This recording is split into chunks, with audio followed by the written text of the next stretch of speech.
చర్చ చూస్తూ ఉంటే అసలు ఎవరేం మాట్లాడుతున్నారు, అనుకూలమా వ్యతిరేకమా అర్థం కావట్లేదు. డొంక తిరుగుడు అంటారు, బీటింగ్ అరౌండ్ బుష్. డొంక తిరుగుడు మాటలతో అసలు సమస్యను పక్కదారి పట్టిస్తున్నారు. ఇది చాలా విచిత్రంగా ఉంది. ఇటువంటి భాష అక్కడ బయట ఉన్నటువంటి వాళ్ళు ప్రజలు వింటే అందరి మీద నమ్మకాలు పోతాయి అధ్యక్ష, అందరి మీద నమ్మకాలు పోతాయి. ఎమ్మెల్యేలంటే ఇట్లా అబద్ధాలు ఆడాలేమో, ఎమ్మెల్యేలంటే ఇలా మోసం చేయాలేమో, ఎమ్మెల్యేలంటే ఇలా మోసపూరిత మాటలు చెప్పాలేమో, రోజుకో మాట మార్చాలేమో, ఇటువంటి వాళ్ళే ఎమ్మెల్యేలు అవుతారేమో, ఇటువంటి ఒక ప్రజల్లో చులకన భావం వచ్చే అవకాశం కనపడుతుంది అధ్యక్ష. ఎందువల్లంటే ఒకవైపు ఏమో 9th షెడ్యూల్లో లేనిదే అవదు అని అంటారు, మరోవైపు ఏమో మేము సంపూర్ణంగా మద్దతు ఇస్తామని అంటారు. సంపూర్ణంగా మద్దతు ఇస్తూ 9th షెడ్యూల్లో ఉండే విధంగా కలిసి పోరాటం చేస్తామని ఎందుకు అనట్లేదు అనేది నేను మీ ద్వారా అడుగుతున్నాను. చేయాలి కదా, ఫైట్ చేయాలి కదా.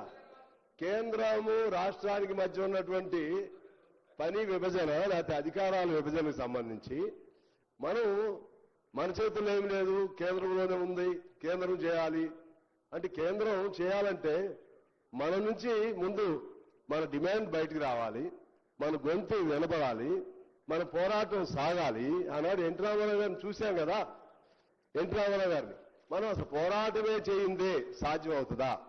తమిళనాడులో కూడా అప్పుడున్నటువంటి ప్రభుత్వం జయలలిత గారు పోరాటం చేయబట్టే పివి నరసింహారావు గారు అంగీకరించారు అధ్యక్ష. మరి ఇప్పుడు నరేంద్ర మోడీ గారు కూడా అంగీకరించవచ్చు కదా. నా మిత్రులు బీజేపీ మిత్రులు వాళ్ళు మాట్లాడుతున్నప్పుడు నాకు ఆశ్చర్యంగా ఉంది. బీసీ వర్గాలకు అన్యాయం చేస్తున్నారు నాకు అర్థం కాలేదు. బీసీ వర్గాల కంటే కేంద్రంలో ఉన్న వాళ్ళు అన్యాయం చేస్తున్నారా, రాష్ట్రంలో ఉన్న వాళ్ళు అన్యాయం చేస్తున్నారా? ఇప్పుడు ఎక్కడ ఆగుతుంది? ఇక్కడ పంచాయతీ ఎక్కడ వచ్చింది? ఇక్కడి నుంచి బిల్లు అయిపోయింది. బిల్లు అయిన దాన్ని ఆపుతున్న వాళ్ళు ఎవరు? ఆపిన వాళ్ళు అన్యాయం చేసినట్లా, రాష్ట్రంలో వాళ్ళు అన్యాయం చేసినట్లా విచిత్రంగా వినబడుతుంది అధ్యక్ష. రకరకాలుగా కుంటి సాగులు, రకరకాలుగా అన్ని సినిమాల్లో ఆ రోజుల్లో నాగభూషణం గారు ఇటువంటి వాళ్ళు ఉండేవాళ్ళు, వాళ్ళు గుర్తొస్తున్నారు అధ్యక్ష. ఇది సరైన పద్ధతి కాదు. నిజంగా చిత్తశుద్ధి ఉంటే నేనేమి అధికార పక్షానికి సపోర్టు లేదా ఇంకోరు సపోర్టు అని నేను మాట్లాడట్లేదు. నేను స్పష్టమైనటువంటి అవగాహనతో మాట్లాడుతున్నాం.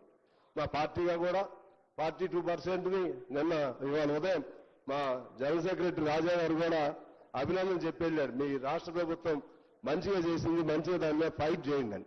ఆనాడు ఎస్సీ వర్గీకరణ కూడా రాష్ట్ర ప్రభుత్వం చేసింది. నాకు తెలిసి it's a revolutionary step forward.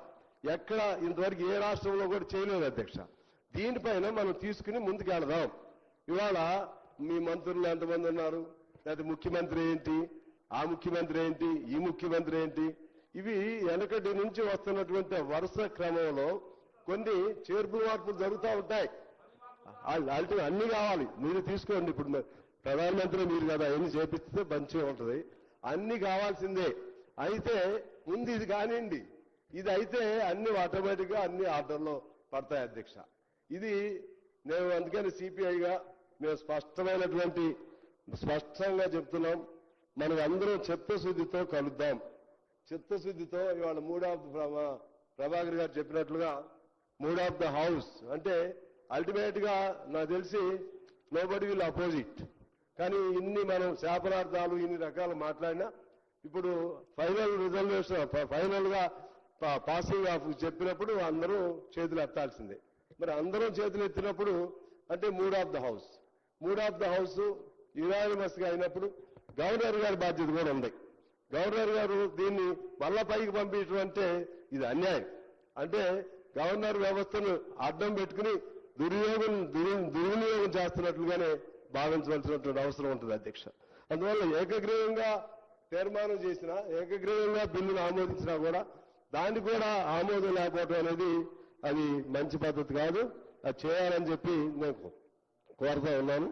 అదేవిధంగా మోడీ గారిని మా బీజేపీ మిత్రులు అక్కడకు వెళ్ళి పివి నరసింహారావు అంగీకరించినప్పుడు మీరు ఎందుకు అంగీకరించడం, మీరెందుకు రాహుల్ గాంధీ పోరాటం చేశాడా? రాహుల్ గాంధీ చేతుల్లో అధికారం లేదు కదా. రాహుల్ గాంధీ కాదు కదా చేయాల్సింది. రాహుల్ గాంధీ ఏం చేస్తాడు? హామీ ఇస్తారండి, ఫైట్ చేస్తాం. ఫైట్ చేయాలి వాళ్ళైనా. హామీ ఇవ్వకుండా ఎలా ఉంటారు? హామీ ఇచ్చే కదా ఫైట్ చేస్తుంది. పట్టువదల విక్రమార్కుల్లాగా ఇప్పుడు 4వ కూడా పెడతానే ఉన్నారు. మరి ఎక్కడో చోట ఫైట్ జరగాల్సిందే కదా. మీరు హామీ ఇచ్చారు కాబట్టి మీరు సావండి అని వదిలేస్తారా? అడుగుతారు రాష్ట్ర ప్రభుత్వం, మా హక్కు ఇది, లేకపోతే బీసీల తరఫున మేము అడుగుతున్నాం అని చెప్తారు. చెప్పినప్పుడు దాన్ని అంగీకరింపజేయవలసిన బాధ్యత పైన ఉండే వాళ్ళకు ఉంటుంది, వాళ్ళ సపోర్ట్ ఉన్నటువంటి వాళ్ళకి ఇక్కడ ఉండే వాళ్ళకి ఉంటుంది. అందుకని ఇది ఎన్ని చెప్పినా అధ్యక్ష అన్ని కుంటి సాగుల్లా కనబడుతున్నాయి. ఇది అన్ని కుంటి సాకులే. వాళ్ళ ప్రయత్నం వాళ్ళు చేశారు, మన ప్రయత్నం కూడా మనం చేద్దాం, అందరూ ఏకగ్రీవంగా తీసుకుని వెళ్దాం.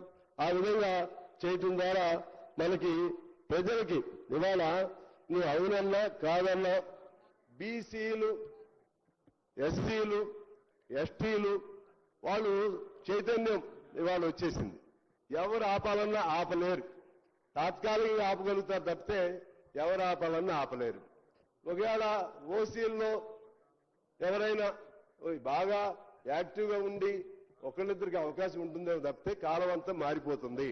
ఇవాళ కూడా మనం చూస్తున్నాం అధ్యక్ష, పంచాయతీల్లో కానీ లేకపోతే మండలాల్లో కానీ ఓసీ సీట్లలో కూడా బీసీలనే పెడుతున్నాం.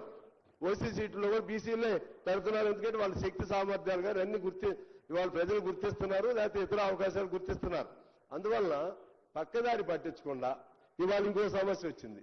మతం, ముస్లిం మతం అనే పేరు ఎక్కడ ఉంది అధ్యక్ష? ఇందులో ముస్లిం ఆ విశ్వాసాన్ని పాటించే వాళ్ళల్లో కులాలు ఉన్నాయా లేవా? అందులో వెనకబడిన కులాలు ఉన్నాయా లేవా? కేంద్రంలో కూడా ఇచ్చారు కదా, అందులో కూడా కేంద్రంలో కూడా దూదేకులు ఇటువంటి కులాలకు ఇచ్చారు కదా రిజర్వేషన్లు. మరి ఇక్కడ అది ముస్లిం అని ఆయన ఏ కులం? అందులో హిందువుల్లో పలు కులాలు ఉన్నాయి, హిందువుల్లో కూడా ఉన్నాయి కదా అధ్యక్ష. హిందూ అంటే హిందువులందరూ ఒకే కులం కిందకి రారు కదా. ముస్లింలో కూడా అనేక కులాలు ఉన్నాయి. అందులో వెనకబడిన కులాలని గుర్తించి ఇస్తే నష్టమే ఉంది. దానికి మతమైన రంగు ఎందుకు పులుగుతారు? దానికి రంగు పులిగితే హిందువులు కూడా రంగు పులవాల్సి వచ్చింది కదా. అందువల్ల ఇటువంటి అనవసరమైనటువంటి వాదోపవాదాలు, అనవసరమైనటువంటి విమర్శలు పక్కన పెట్టి ఈ హక్కును మనం సాధించుకోవడం కోసం అందరూ కలిసి ఏకగ్రీవంగా ఈ బిల్లును ఆమోదింపజేయాలి. ఈ బిల్లు ఆమోదం అయిన తర్వాత మన గవర్నర్ గారు కూడా ఈ బిల్లుకి సంపూర్ణంగా ఆయన అసెంట్ ఇచ్చి అంగీకరించాలని నేను మీ ద్వారా కోరుతూ నమస్కారం.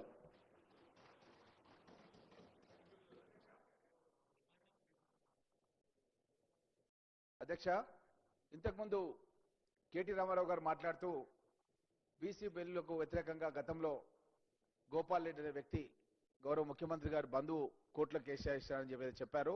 దాన్ని విత్డ్రా చేసుకోవాల్సిందిగా సభ తరఫున మీకు విన్నవిస్తూ